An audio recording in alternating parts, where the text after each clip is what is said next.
Hello everyone, and welcome to our video today discussing the top scams from last year.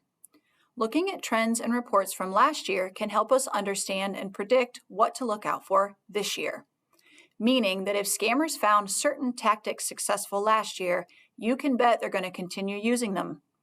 All our info for today's video comes from the FTC, and the link to learn more is available at the bottom of the video's description. This project was supported in whole or in part by Federal Institute of Museum and Library Services funds, granted through the State Library of Ohio.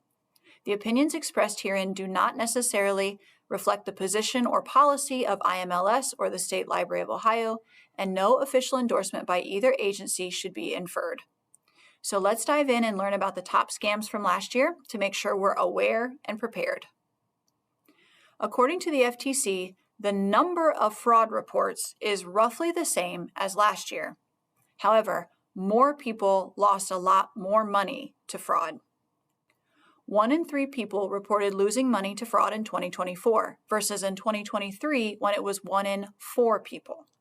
2024 losses added up to $12.5 billion.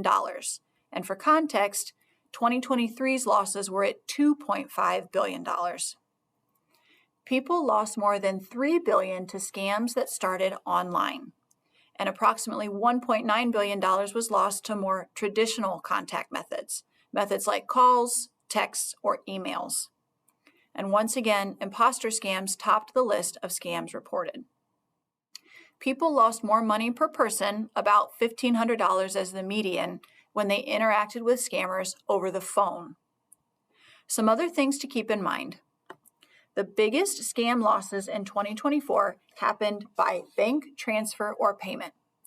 The FTC says that among all payment methods, people reported losing more money through a bank transfer or payment to the tune of $2 billion, followed by cryptocurrency scams at $1.4 billion.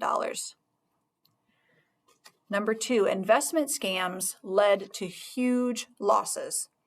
A majority of people, 79%, who reported an investment-related scam lost money, with a median loss of over $9,000. And the losses in the investment scam category are up to a staggering $5.7 billion, up from $1 billion in 2023. Number 3, people reported losing money more often when contacted through social media.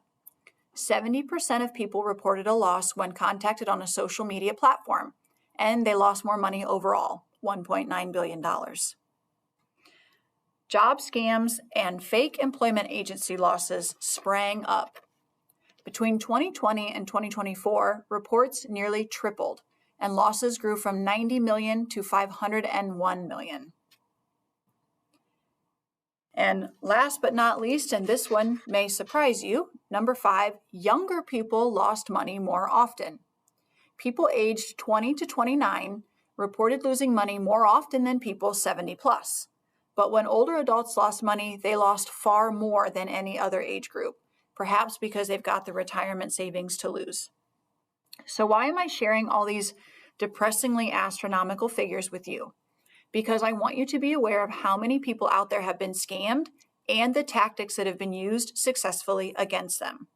That way, if you're ever contacted by someone saying you need to pay for something via a bank transfer or cryptocurrency, or that you should get involved in some kind of investment, and especially if they tell you any of this over social media, that you will remember this report and your red flag sensor will start to go off. If you see a fraud or a scam, the FTC wants to hear about it. You can report it at reportfraud.ftc.gov. The top frauds in 2024 were, in order, imposter scams, online shopping and negative reviews, business and job opportunities, investment scams, and internet service scams. We have lots of videos available on this channel discussing some of these different scam tactics, and I really encourage you to check them out if any of these types of scams are unfamiliar or new to you. If you check out the source website, the FTC provides a helpful graphic outlining the losses year over year. Thanks for taking the time to educate yourself against fraud, and thanks for watching.